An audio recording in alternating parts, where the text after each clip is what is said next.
Hello everyone, welcome back to this YouTube channel. तो आज के इस वीडियो में हम लोग most important GK GS cover करने वाले हैं। तो अगर आप किसी भी कम्पिटिटिव एग्जाम का प्रिपरेशन करते हैं तो वीडियो लास्ट तक जरूर देखिएगा। चलिए वीडियो शुरू करते हैं। जल्दी से लाइक कर दीजिए और चैनल पे नए हैं तो जल्दी से चैनल को सब्सक्राइब कर लीजिए।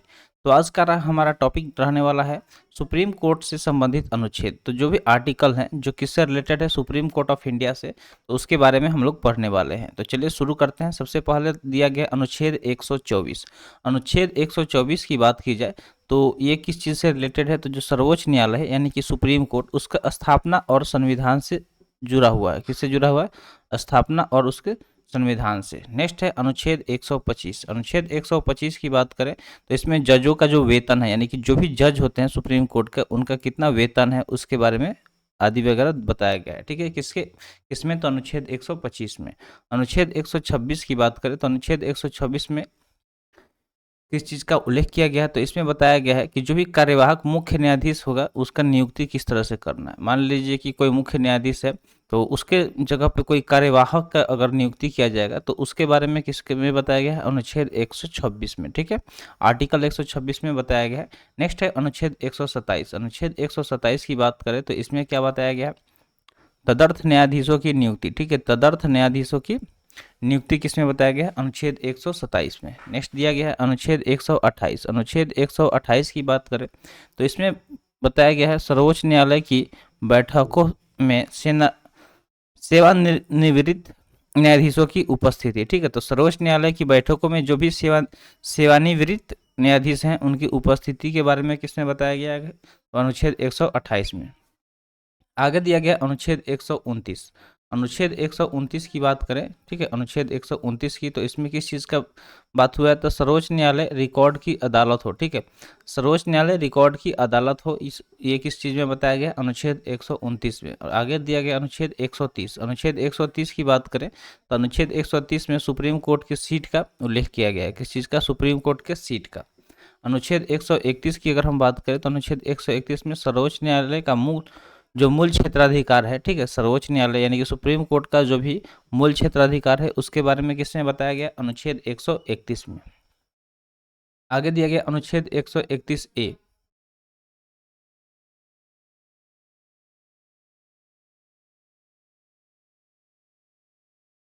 अनुच्छेद 131 ए की अगर हम बात करें तो केंद्रीय कानूनों की संवैधानिक वैधता निरसर्त के रूप में सवालों के संबंध में सर्वोच्च न्यायालय का विशेष अधिकार क्षेत्र। ठीक है, अनुच्छेद 131 से में क्या बताया गया कि जो भी केंद्रीय कानून है उसकी संवैधानिक वैधता निरस्त के रूप में सवालों के संबंध में सर्वोच्च न्यायालय का विशेष अधिकार क्षेत्र। नेक्स्ट दिया गया अनुच्छेद 132। अनुच्छेद 132 की बात करें तो इसमें क्या दिया गया है कि कुछ मामलों में उच्च न्यायालय से अपील में सर्वोच्च न्यायालय का अपीलीय क्षेत्र अधिकार, यानी कि कुछ ऐसे मैटर जिसमें जो भी उच्च न्यायालय है तो उससे अपील में जो सर्वोच्च न्यायालय है उसका अपीलीय क्षेत्राधिकार के बारे में बताया गया अनुच्छेद 132 में। अगला दिया गया अनुच्छेद 133।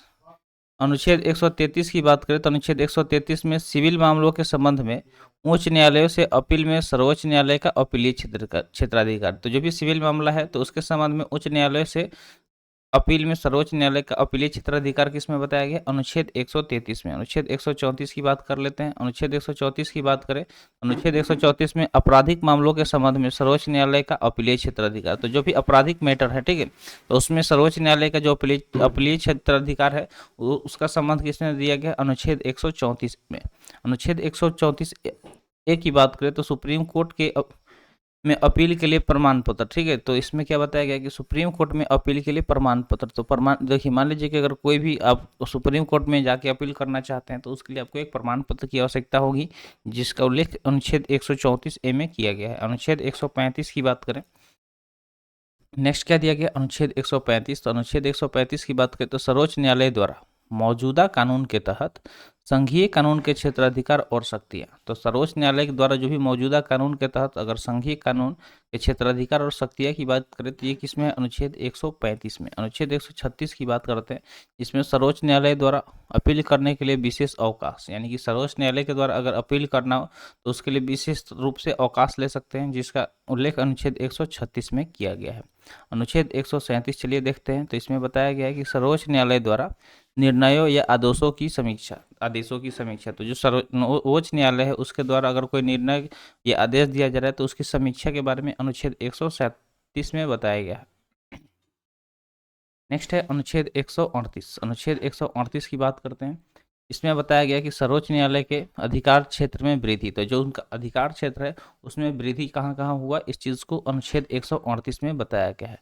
नेक्स्ट है अनुच्छेद 139। अनुच्छेद 139 की बात करें तो कुछ रिट्स जारी करने के लिए सुप्रीम कोर्ट ऑफ पावर पर कन्वेंशन, ठीक है, तो कुछ रिट्स जारी करने के लिए सुप्रीम कोर्ट ऑफ पावर पर कन्वेंशन किस चीज़ में बताया गया, तो अनुच्छेद 139 में। अनुच्छेद 139 ए की अगर हम बात करें तो कुछ मामलों का स्थानांतरण, ठीक है, यानी कि कुछ ऐसा मैटर जिसको एक जगह से दूसरी जगह भेजा जा रहा है उस चीज़ को कहाँ पे बताया गया है, तो अनुच्छेद 139 ए में।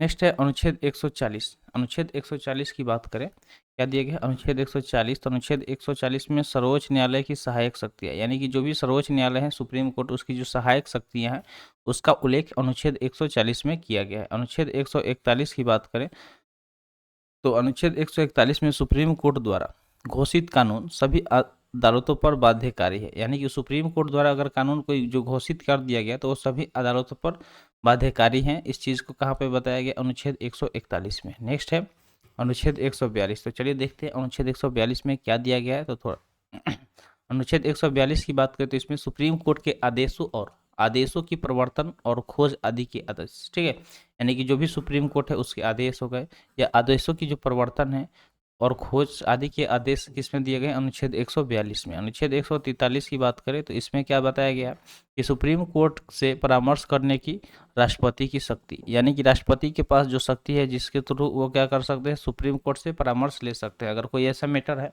तो आपको पता होना चाहिए कि हमारे देश में अगर मान लीजिए किसी को फांसी की सज़ा हो गई है तो उसका मतलब माफ़ी करवा सकते हैं अगर चाहे तो राष्ट्रपति के पास ये पावर है कि वो फांसी की सज़ा को भी रुकवा सकते हैं। तो वो परामर्श ले सकते हैं सुप्रीम कोर्ट से और उस हिसाब से वो डिसीजन भी लेके बता सकते हैं।